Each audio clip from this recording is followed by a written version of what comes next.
Somebody's going to be held accountable, and we'll be taking further action. Tonight, a lobster storage center gets raided by protesters over the Mi'kmaq right to a moderate livelihood.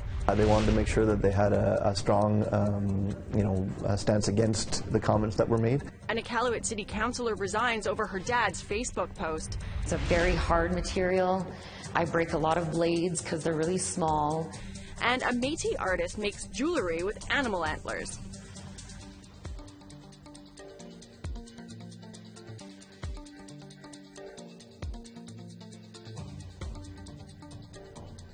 Good evening. Welcome to APTN National News. I'm Melissa Ridgen. We begin tonight in Nova Scotia, where Mi'kmaq have once again been the target of violence by non-Indigenous commercial fishermen. Last night, several dozen surrounded two lobster storage facilities while Mi'kmaq fishermen were barricaded inside. Angel Moore reports. When Brendan Maloney of Atikamekw First Nation tried to drive to this lobster storage facility, he came across about 200 people blocking the entrance. Maloney posted this video on Facebook criticizing the RCMP's lack of intervention. You guys might as well take your badges off and join them. As darkness set in, a van was set on fire and the crowd soon dispersed. The storage facility, known as a pound, is the buyer of Atikamekw First Nation's lobster.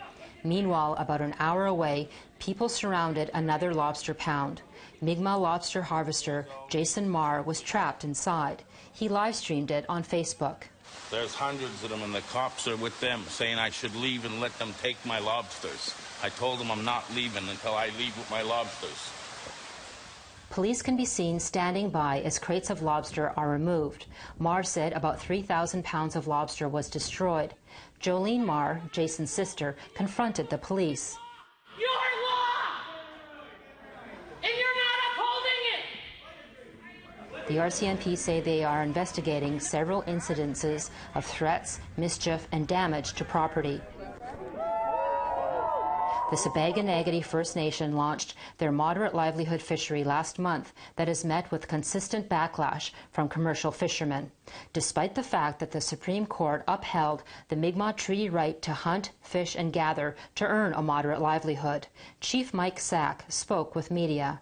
Last night, anything could happen to anyone. Like, people could have died last night, which is somebody's going to be held accountable, and we'll be taking further action.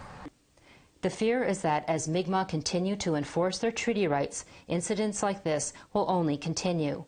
Angel Moore, APTN National News, Halifax. Thanks, Angel.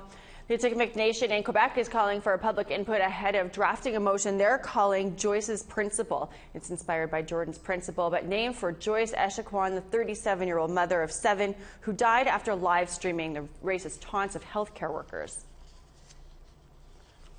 Atikamekw death triggered 2 coroner's inquiries and a handful of lawsuits. The Atikamekw are hoping for legislative changes to better protect First Nations people seeking care. Meanwhile, they're asking stakeholders to weigh in with thoughts on discrimination in healthcare via email, telephone, or Facebook. Joyce's Principle will be presented at the National Assembly in early November. The Quebec government will ultimately decide whether to adopt its recommendations.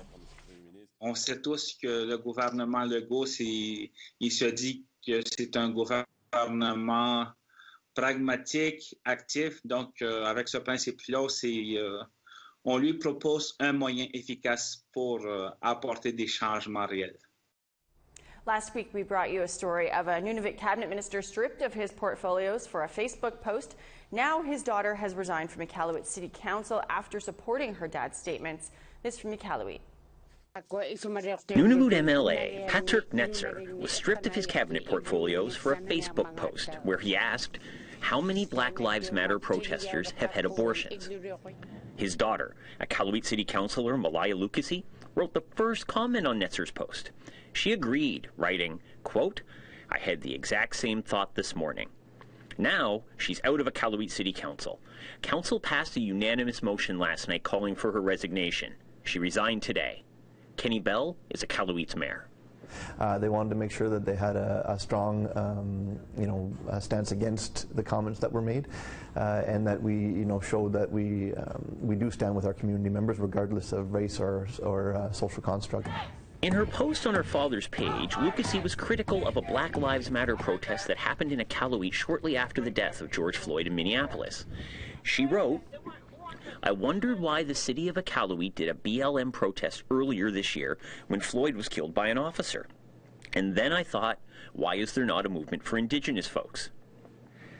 In a statement to media about her resignation, Lucasy wrote, "The city has portrayed me as an Inuk with a racist attitude." APTN News contacted Lucasy to answer some questions for this story. She asked for questions in advance, and when she was informed that's against our journalistic policy, she didn't write back. Mayor Bell does not agree with Lucasy's characterization of council's decision. In her statement of resignation, she says, quote, "The city portrayed me as an Inuk with a racist attitude." Do you think you did that? No, absolutely not. I mean, we had nothing to do with what she posted online. I was kind of shocked that she said that in the first place. I reached out to her, she didn't respond. With Lucasy out, the stage is set for MLAs to make a decision about her father and his comments. Under Nunavut's consensus government, the Premier can only remove portfolios. The MLAs pick the cabinet. When the Assembly reconvenes on October 21st, we'll see if father and daughter share the same fate. Kent Driscoll, APTN National News, Iqaluit. Thanks, Kent. Time for us to take a break, but still ahead, a massive convention center is being converted into a shelter in Edmonton. We're initially going to have capacity for around 300 people overnight and 400 for day programs. So folks who have other places to be overnight choose not to be in the space will still be able to come.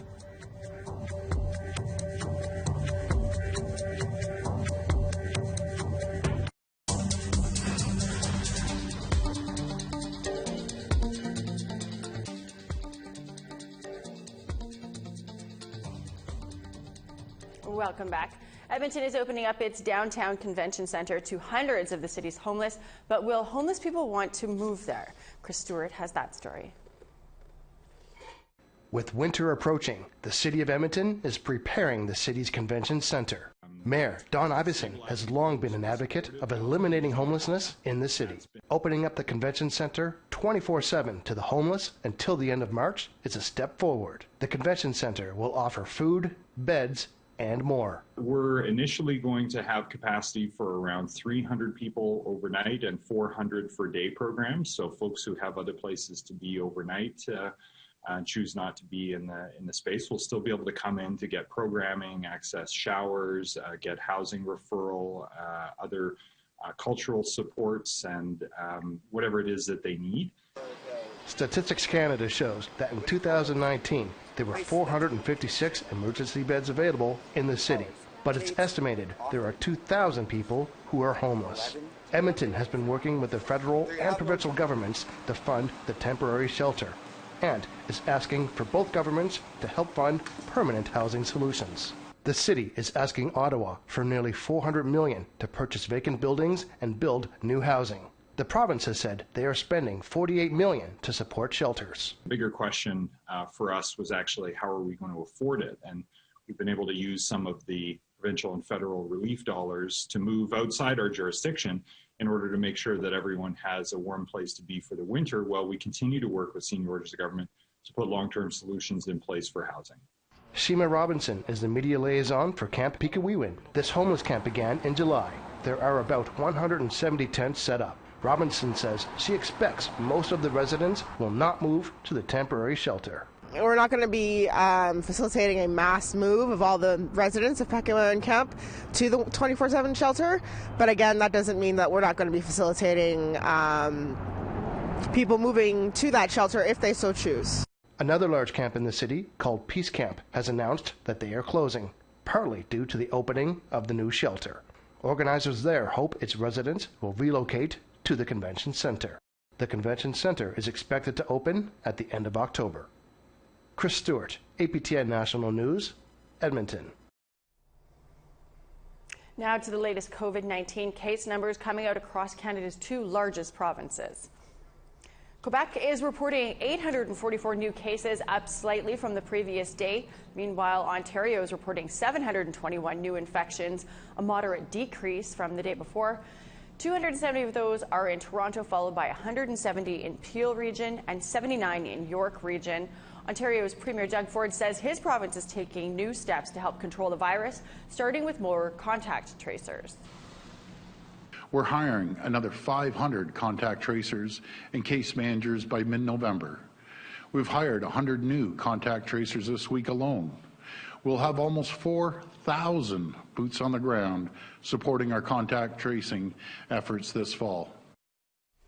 As new COVID-19 infections rise in the country, Prime Minister Justin Trudeau has announced more help for long-term care homes. The Red Cross will soon be deployed to a number of facilities across the country, including 7 in Ottawa.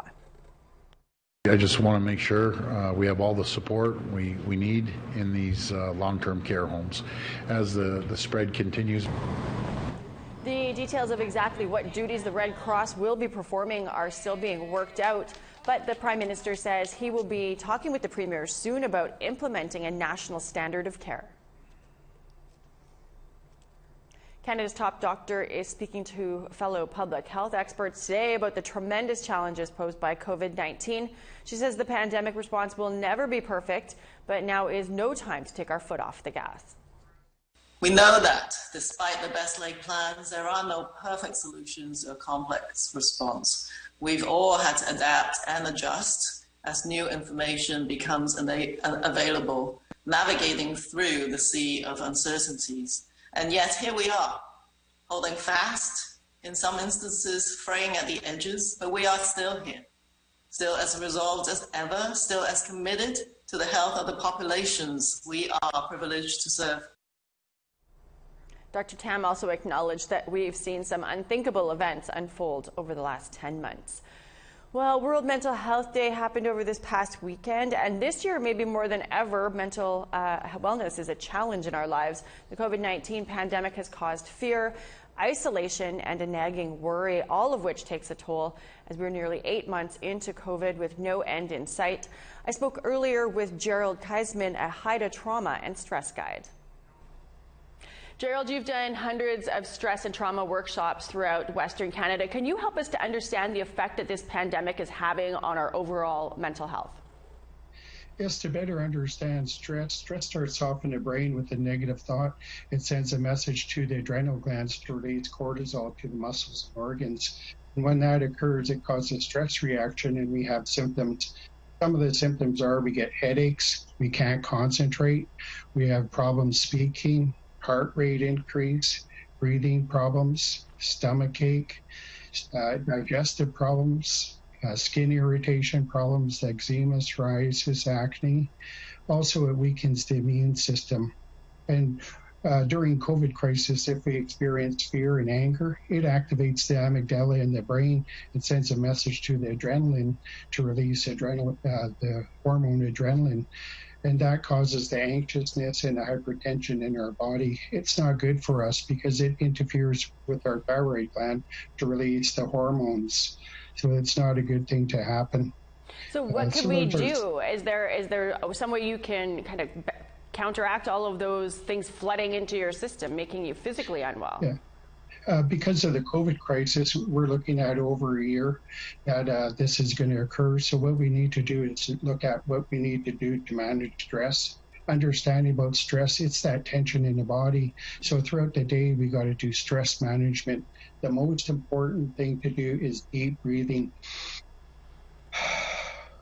And do that 2 to 4 times each time, and do that throughout the day. And it helps calm the organs, but also do some muscle tension release, shoulder rotation, neck rotation, and even opening and flexing your hands to release some of that stress. And that's the most important thing about taking care of the body. And the rest is doing things that are active that helps you to move your body and not stay stuck in that stress mode. Great advice. You have a 3-hour online seminar coming up focusing on healing from stress and trauma. How do people sign up for that? You can visit my website at www.restoringbalanceconsulting.com. Perfect. Thanks so much for sharing some tips with us. You're welcome. Thank you very much for inviting me. We have to take another break, but when we come back, getting back to the basics, jewelry made from antler. For me, it's like having the spirit of the deer or the moose, you know, like live on, instead of just sitting in a cabin somewhere.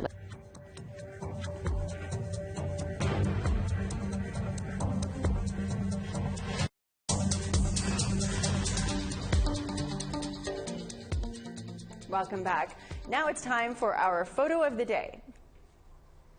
This beauty comes to us from northwestern British Columbia. Not sure of the exact body of water, but the photo was sent to us from our viewer, Monica Buchanan. Send us what you got. You can email your shot to share@aptn.ca, and we'll do our best to get your photos on the air. Well, it's now time for a look at tomorrow's weather forecast. Off to the east coast, we got 16 and rain for St. John, 17 and sunshine in Halifax. Inukjuak, 6 with a mix of sun and cloud, 7 and mix of sun and cloud for Kuujjuaq. Quebec City, rain and 17 degrees. Montreal, sunshine and 18.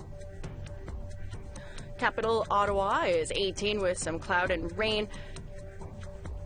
Kapuskasing, showers, 7 degrees. Big Trout Lake, snow and 1. 0, lots of zeros. Churchill, Thompson, Gauze Lake, Norway House.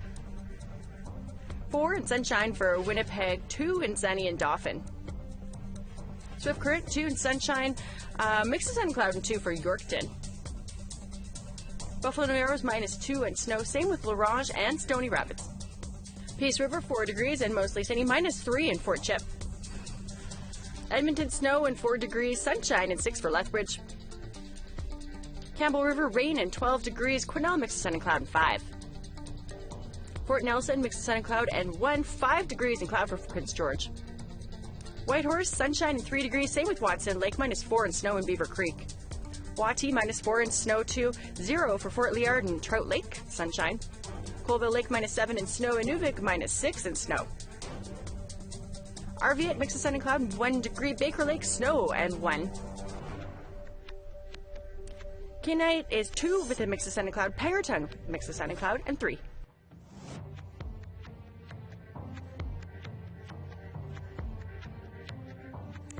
Animal antlers can serve many purposes. They can be used as food, they can be used for art or jewelry. One Métis artist is making a name for herself doing the latter, and as Brittany Hobson shows us, it started with a decades-old piece of history. It takes a steady hand and plenty of concentration to cut through this antler. Skills Candace Lipashuk has honed during her years of practice. The Métis artist specializes in antler carving. It's a very hard material. I break a lot of blades because they're really small. My bits get dull. So it's not like working with wood. It's a lot harder than that. Lipashuk is one half of Fat Dog, an antler jewelry company she started with her dad. The name is shorthand for father-daughter. It started 5 years ago with a family heirloom. He had kept a set of moose antlers for over 40 years, and he just decided to make a pair of earrings for me one day, a pair of feather earrings. And I got some compliments on them, and I already worked with wood, and I loved working with my hands, so I asked him to show me how it was done, and it became a passion after that.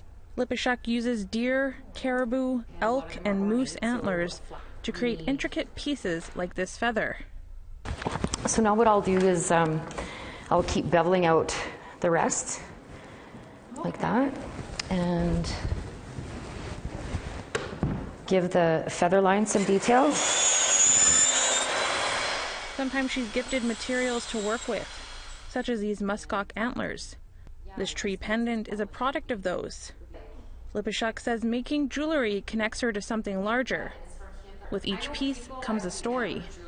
For me, it's like having the spirit of the deer or the moose, like live on, instead of just sitting in a cabin somewhere. Like, we're not the type of people that hunt for trophies. We're the type of people that hunt for the food. We need to nourish ourselves, and it's our culture, and that's the way we are. So to use every part of the animal is hugely important. Lipashuk relies on markets and workshops to sell her goods, things that have been canceled in light of the pandemic. She says it's been tough losing out on face-to-face contact. Those moments are more than just business. They are opportunities to share and educate. I've had a lot of comments like, wow, they're light, or it feels good, and I think maybe that's what it is. It's feel-good pieces, and, it being organic and part of earth, that people have that grounding, without even realizing it. Pandemic aside, the past 7 months haven't been wasted. Lipashuk finished building her studio and has tapped into another creative endeavor, working with tin found on her property to create these multimedia pieces. Brittany Hobson, APTN National News, DeSalaberry. Beautiful works there.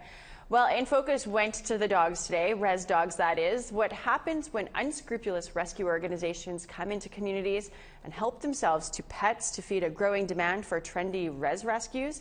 How can communities protect themselves while addressing the problems of overpopulation and stray dogs? Let's take a look. We do realize that dog calls happen, and it isn't because people don't love their dogs or the dogs are roaming and causing trouble. It's more about the animal management side, as you saw. So we go into communities at the invite of Chief and Council, and we take our direction from them. The groups that we do work with have pre-established relationships in the communities that they work, so that they're being there by invite. They have a good rapport in the community, and that they follow a similar philosophy as our organization, and that the approach is a community-based approach. It's a collaborative effort with the community, and that we're working with the community members. So there's no perception of theft. All animals that are signed over, there's an owner that signs over their dog if they choose to relinquish them. There is a need for the res rescues, and I could hear that they are taking what the community wants, which is great, but I also find sometimes the communities and the ones in Saskatchewan that I've talked to don't really know what they want. They just want dogs taken away, and so that kind of gives rescue sort of like a free all to do, I don't know what they want, but I know there is a need for rescues when it's done ethically and communities are educated on options, and you know, it's more than just, you know, scooping up dogs and taking them away or else they'll be shot. There's just a lot of educating on proper dog ownership, and, you know, our leadership have to, like, help our owners be the best owners they can be by providing the services and bringing people in instead of just relying on res rescues. You can watch that whole In Focus rescue, res dog rescues on the APTN News Facebook page, or you can download it as a podcast at aptnnews.ca/podcast. Well, that is all the time that we have for your news tonight. I'm Melissa Ridgen. Stay healthy.